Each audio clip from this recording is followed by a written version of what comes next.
Giardin ad periferia.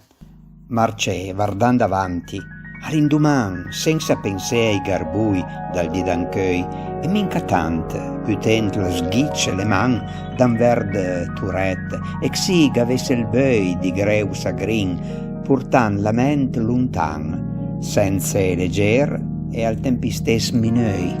turne masnà, quan chi dasia la man a mamma e in talletin, ciupava iei, Marcè, senza savei andù andè perché ancus giardin fiapit periferia, tra gente gis e le maraie cacriu, da presco ai coschi sentunen e a riu, parole vöide che pusan me via, am cissu andè luntan, mai troppo a sé.